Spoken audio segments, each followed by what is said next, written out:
All right, we're going to look at this problem where it's kind of like a fraction bar. So we have x over 8. One of the things that we have to remember about something like this, x over 8, it's equivalent to 1/8 x. So dividing by 8 is the same as taking 1/8 of something.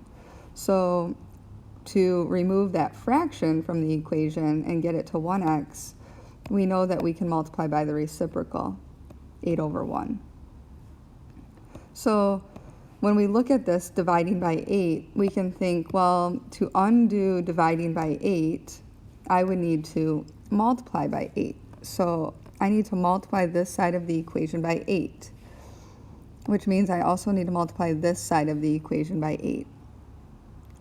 So when I multiply by 8 and divide by 8, if you want, you can distribute, but it's really creating more work than it's worth, because you would distribute the 8 and it would become 8x over 8 equals 24. But then you know 8 over 8 creates a whole. So 1x equals 24.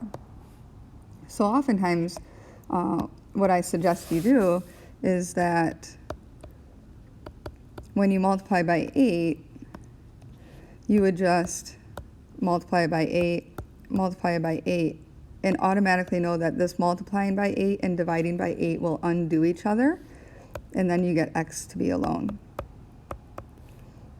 Okay. Let's look at this one. It's a little bit more complicated because there's more in the equation, but we're taking something and dividing it by 4, and when we have something divided by 4 and it equals 7, we have to think about what's the value of this. So we can really use our number sense and think something divided by 4 is 7, and hopefully you know that 28 divided by 4 is 7. So what you're essentially doing is you are thinking about multiplying by 4. That's why you know it's got to be 28. So we are going to multiply this side of the equation by 4. Now remember, we could technically go through the distributing the 4, but we really need to recognize that multiplying by 4 and this dividing by 4, they undo each other. So those 4s create a 1. Okay, multiplying by 4 and then dividing by 4 is essentially a negative, like there's no change. So I'm left with 2x plus 6 equals 28. And that's what we know. We know that 28 divided by 4 equals 7. So this top amount has to be 28. And that's what my equation now shows. Now it's just kind of a standard solving problem where we would subtract 6 from both sides. 6 minus 6 makes 0. And then 28 minus 6 is 22. And then we would divide both sides by 2. And we would get x equals 11. And we can always check it. 2 times 11 is 22, plus 6 is 28, and 28 divided by 4 makes 7. All right, let's take a look at this problem. This problem is kind of a cross between a fraction problem and kind of our normal problem where we just have whole numbers that we're dealing with. So when we're solving this problem, we want to get rid of this minus 5 first from our equation. Because remember, our goal is to isolate the x. So our goal is to kind of get this alone and then get this alone. So we're trying to work our way closer and closer to getting x isolated.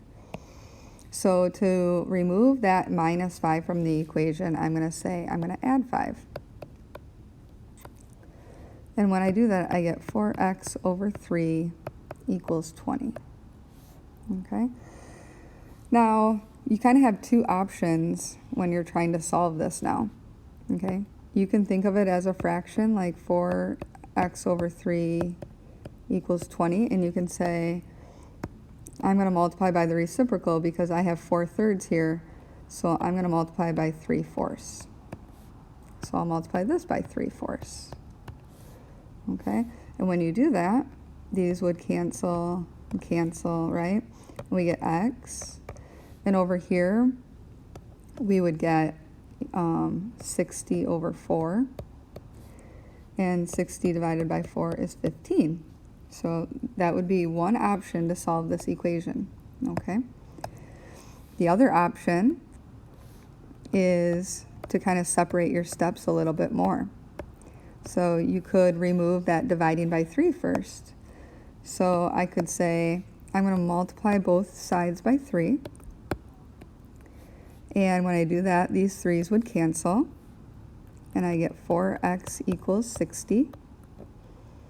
And then I would divide both sides by 4. And I would get x equals 15.